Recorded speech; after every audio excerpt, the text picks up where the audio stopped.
Imagine you're given a problem. Not a hard problem, an impossible one. A calculation so vast, so deeply layered, that if every computer ever built by human hands worked on it simultaneously, without stopping, without error, from the moment the first stars formed in this universe, they still wouldn't be close to finishing. Not even close. Now, imagine someone hands you a chip smaller than your palm, and it solves that same problem in under 5 minutes. That's not science fiction. That happened in December 2024.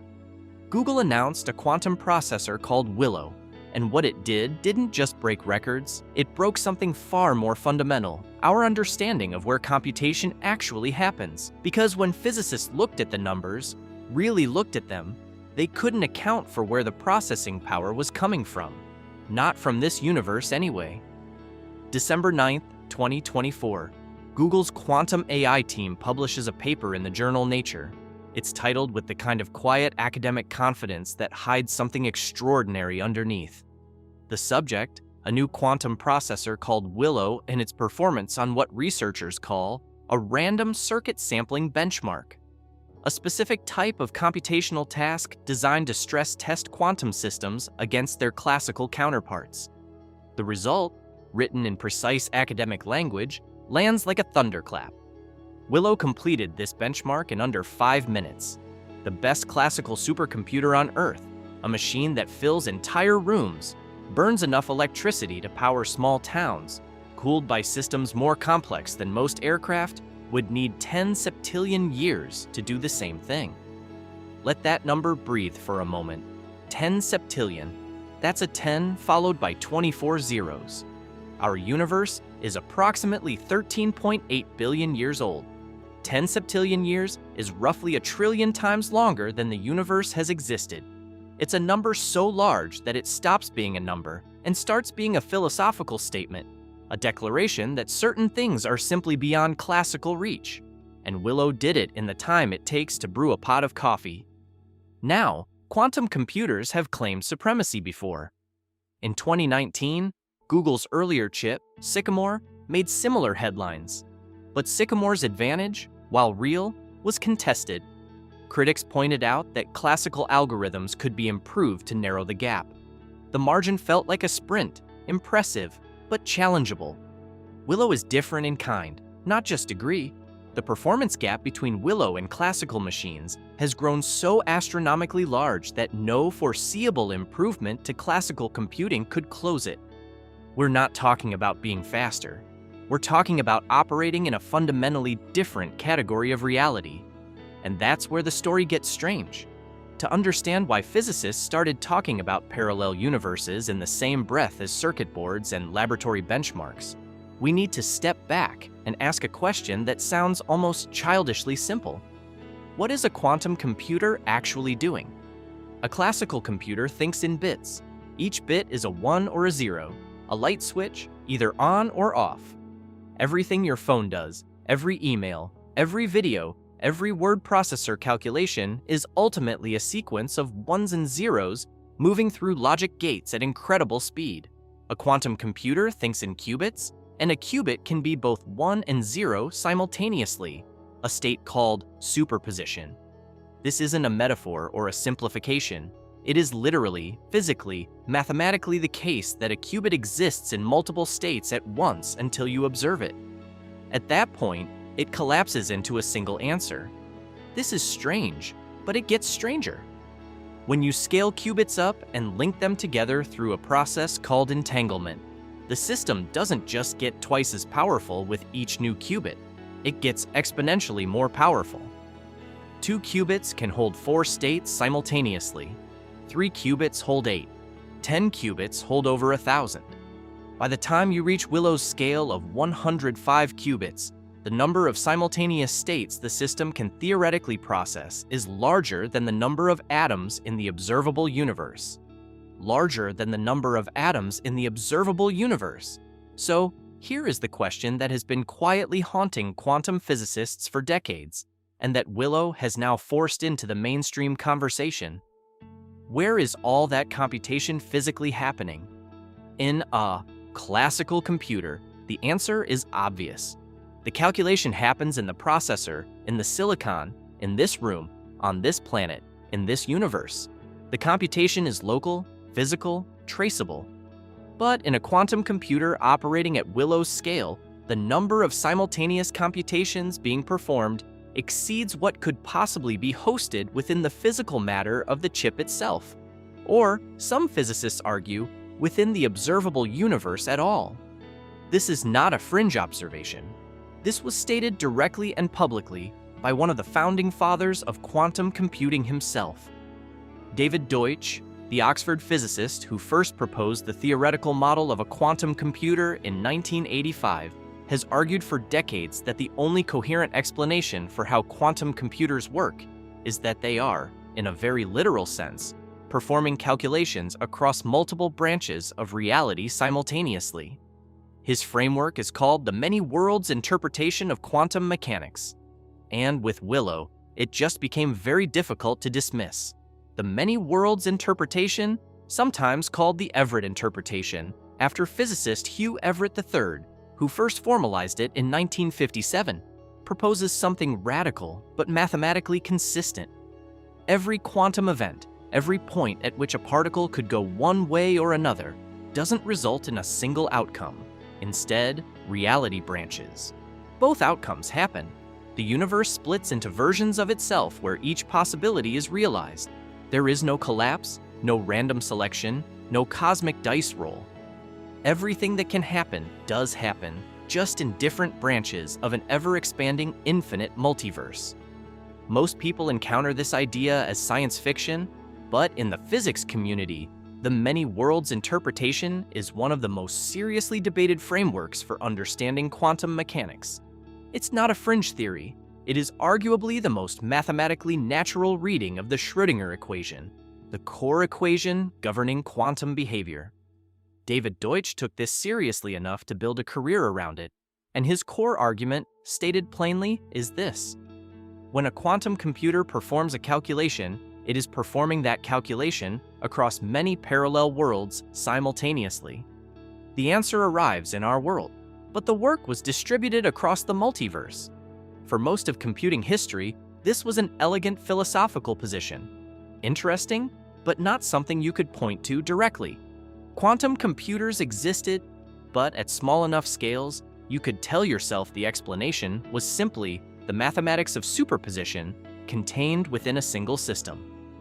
Willow changes that conversation, because when Google's team reports that this chip performed a computation that would take classical systems 10 septillion years, a number that exceeds the lifespan of the universe by incomprehensible orders of magnitude, and did it in 5 minutes on a chip with 105 physical qubits sitting in a refrigerator in California, the honest scientific question becomes, where did the computational resources come from? Not rhetorically, literally, physically, where?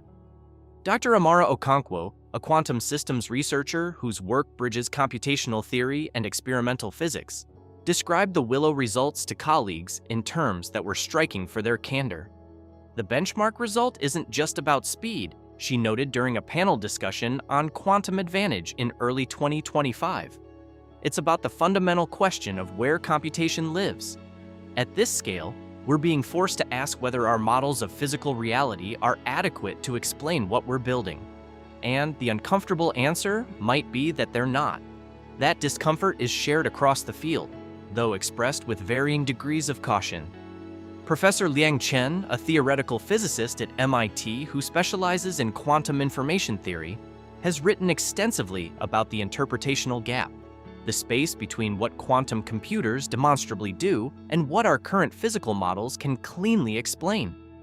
The many worlds framework isn't something physicists invoke lightly, Chen noted, but when you're looking at computational capacity that scales beyond what classical physical systems could theoretically provide, you have to start taking seriously the possibility that the computation is genuinely distributed, not metaphorically, but ontologically, across configurations of reality we don't have direct access to. The language is careful, measured, but the implication is extraordinary. And then there's the perspective that comes from Google's own team.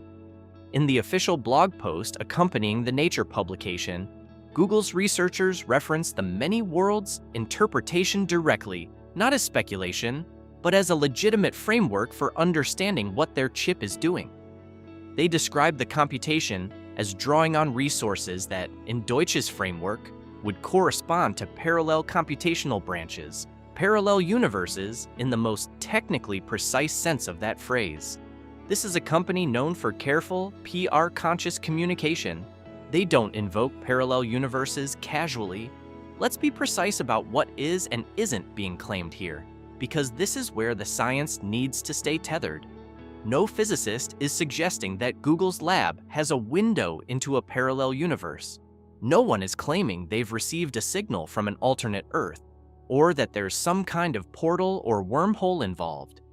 What is being discussed, seriously, rigorously, by credentialed physicists is something more subtle and, in its own way, more profound.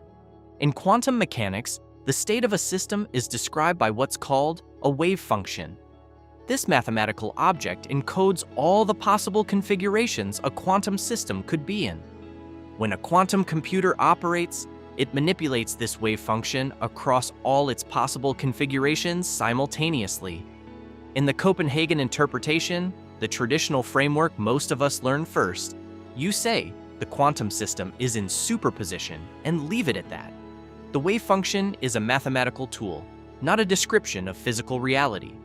But in the many worlds interpretation, the wave function is physical reality. Each branch of that wave function represents an actual existing configuration of the universe. And when a quantum computer processes information, it's doing real computation in each of those branches, real work distributed across real versions of reality. The answer that arrives in our branch is the result of that distributed labor. Think of it this way. Imagine you have a question so complex that answering it would require consulting every book ever written. You can't do it alone. But what if, at the moment you ask the question, thousands of identical copies of you in thousands of identical libraries each began working on a different section, and then somehow, all that work folded back into your single answer? That's a rough metaphor for what quantum computation may be doing across the fabric of reality. The Willow chip's performance forces this question out of the seminar room and into the laboratory, because the numbers don't work any other way. If you try to account for Willow's computational output using only the resources available in one classical configuration of matter, one universe, the books don't balance. The processing power isn't there. Something is making up the difference. And the most mathematically coherent explanation currently on the table is that the computation is genuinely happening across multiple branches of a many worlds reality. Parallel universes lending their computational capacity to a tiny, cold chip in Mountain View, California. Here's something that got less attention than the septillion-year headline, but may actually be more significant in the long run. Willow didn't just demonstrate raw speed. It demonstrated something that quantum computing researchers have been chasing for years without success: reliable scaling, error correction. Quantum systems are fragile.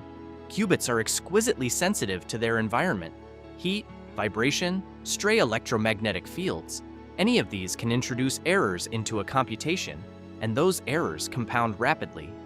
This is called decoherence, and it's been one of the central unsolved challenges of building practical quantum computers. Previous quantum systems faced a brutal trade-off. Add more qubits to increase power, and you increase the error rate. The noise grows with the system. This meant that quantum computers were stuck in a kind of valley, powerful in theory, limited in practice. Willow broke that pattern. Google's team demonstrated that as they added more qubits to the Willow system, the error rate went down, not up. Down. This is called below-threshold error correction, and achieving it is one of the holy grails of the field.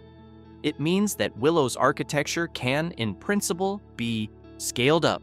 More qubits, more power, fewer errors, without the system collapsing under its own quantum fragility. The implications here are difficult to overstate. Dr. Priya Mehta, a quantum error correction specialist whose research has focused on topological qubit stabilization, described the error correction result as the more technically surprising of the two achievements. The benchmark performance is astonishing, but benchmarks can be debated, she observed in a post-publication commentary. The error correction scaling behavior is unambiguous. It tells us that the engineering path toward fault-tolerant quantum computing is real. We're not talking about a physics demonstration anymore. We're talking about a technology trajectory. That trajectory points toward a world where quantum computers aren't just curiosities for academic benchmarks. They're tools, practical, powerful tools, capable of solving problems in chemistry, materials science, cryptography, and medicine that no classical computer could ever approach. But sitting underneath all of that practical promise is the deeper, stranger truth.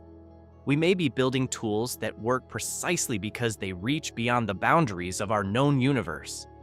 Let's sit with that for a moment. If the many worlds interpretation is correct, and a growing number of serious physicists believe it is the most internally consistent framework we have, then parallel universes aren't just a metaphor or a thought experiment. They're physical, they exist, and they're not somewhere impossibly remote. They're adjacent to this one in a mathematical sense that is more intimate than any distance in space. And if Willow is genuinely drawing computational resources from those branches, if the work is genuinely distributed across parallel configurations of reality, then we've done something remarkable without fully understanding what we've done.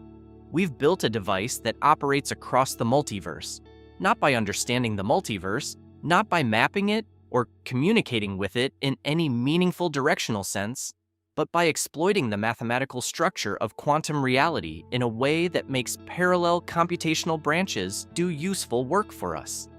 It's a bit like early humanity using fire without understanding combustion chemistry. The mechanism was real and powerful long before we had the framework to explain it.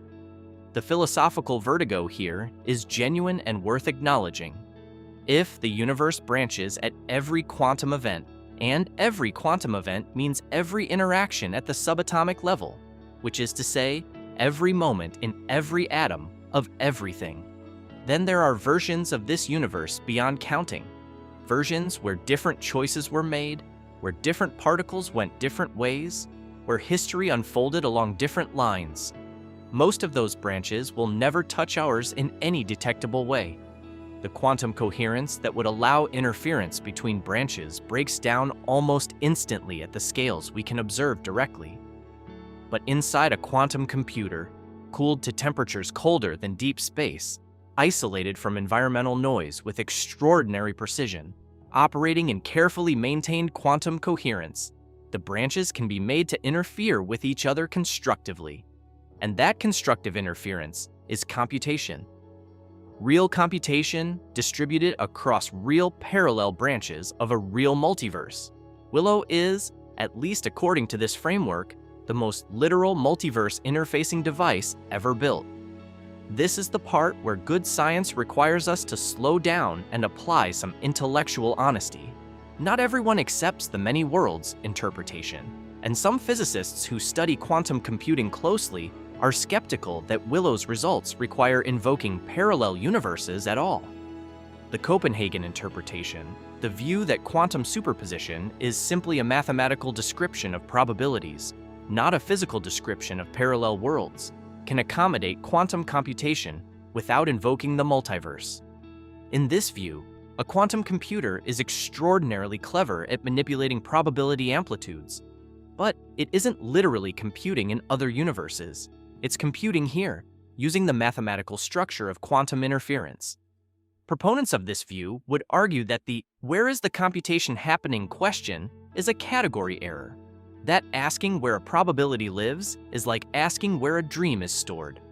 Dr. Jonathan Harfield, a quantum information theorist at Caltech who leans toward the Copenhagen framework, has noted that the many worlds framing, while philosophically interesting, doesn't add predictive power.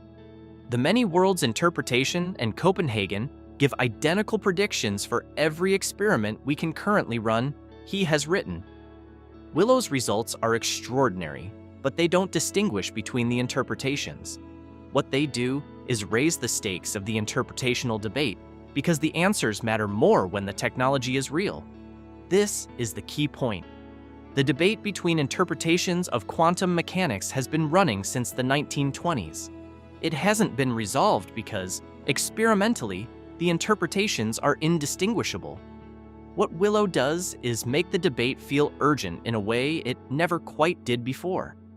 Because if we're going to build machines that operate at this scale, machines that could eventually reshape chemistry, medicine, cryptography, and material science, we probably want to understand, at the deepest level we can reach, what those machines are actually doing. There's something quietly moving about this moment in science, if you step back far enough to see it whole. For most of human history, the universe was something we looked at. We developed our eyes, and then our telescopes, our radio dishes, and our space probes, our gravitational wave detectors, and our neutrino observatories. We got better and better at watching the cosmos, at receiving the universe's signals and making sense of them.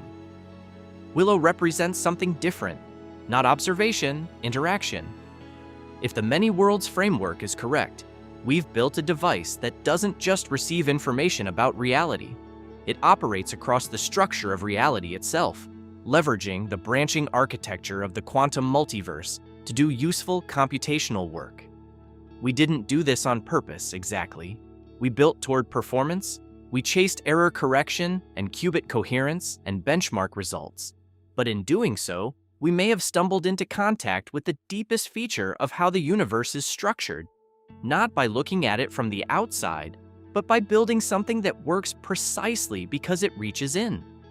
David Deutsch has said that the most important thing about quantum computers isn't what they compute, it's what they prove. They prove that the universe has a computational structure that goes beyond what any single classical reality could support. And if that's true, then the universe is both stranger and richer than the version of it most of us carry around in our heads. There's a tendency, when confronted with ideas like the multiverse, to feel something like vertigo, like the ground shifted, like the thing you thought of as everything just became a small corner of something immeasurably larger. But here's another way to sit with it. Every universe in that vast branching structure, if it exists, presumably runs on the same physics. The same quantum mechanics that makes your heartbeat possible, that keeps atoms from collapsing, that drives the chemistry of thought in your brain. The branches are different histories, different outcomes, but they're made of the same stuff. We're not alone in the universe in the way we usually mean when we ask that question. But we might not be alone in the cosmos either. Separated not by light years, but by quantum branching points, adjacent in a mathematical space we're only just beginning to explore. And our first real tool for reaching into that space is a chip the size of your thumbnail, cooled to a fraction of a degree above absolute zero, humming quietly in a laboratory. December 2024 will probably be remembered as a milestone year in the history of computing, but it might also be remembered as the year that a specific boundary began to blur, the one we'd always assumed existed between here and everywhere else. Willow didn't crack open the multiverse. It didn't send a message to a parallel Earth or receive one back. It didn't prove the many worlds. Willow's interpretation in any final, definitive sense. The debate continues, the mystery remains, but it did something that might matter just as much. It made the question undeniable. For decades, the many worlds interpretation was philosophy as much as physics. Beautiful, strange, but ultimately untestable and easy to set aside. Now there's a chip, a real device, a physical thing that performs computations no single universe of classical matter could support. And the honest scientific response to that, the response that follows where the data leads rather than where comfort points, is to take seriously the possibility that our universe isn't the totality of what exists, that it's a branch, one extraordinary, improbable, staggeringly beautiful branch of something far larger. We are a species that spent millennia believing we lived at the center of everything. The sun moved around us. The stars were decorations on a ceiling. The Earth was the stage, and we were the main event. Then came Copernicus, then Hubble. Then the discovery that our galaxy is one of perhaps 2 trillion in the observable universe alone. Each time the stage got bigger, and each time, rather than diminishing us, the expansion made the fact of our existence feel more remarkable, not less. Because here we are, in this improbable corner of reality, building machines that think in quantum superposition, touching the hem of the multiverse, asking questions that our universe may not be large enough to fully answer. That is what Willow is at its deepest level, not just a faster computer, a question in physical form. Where does computation live? Where does reality end? How many versions of this moment exist right now, branching from this single instant, unreachable but real? We don't know. And that not knowing is where all the best science begins. The universe, it turns out, is still just getting started, and so are we. If questions like this, questions that sit right at the edge of what we can know and what we can barely imagine, if those questions pull at something in you the way they pull at us, then you're in the right place. Subscribe if you haven't already. New discoveries don't wait for anyone, and the ones ahead of us are going to be extraordinary. Until next time, keep looking up, keep asking harder questions, and remember, every answer we find just reveals how much larger the universe really is.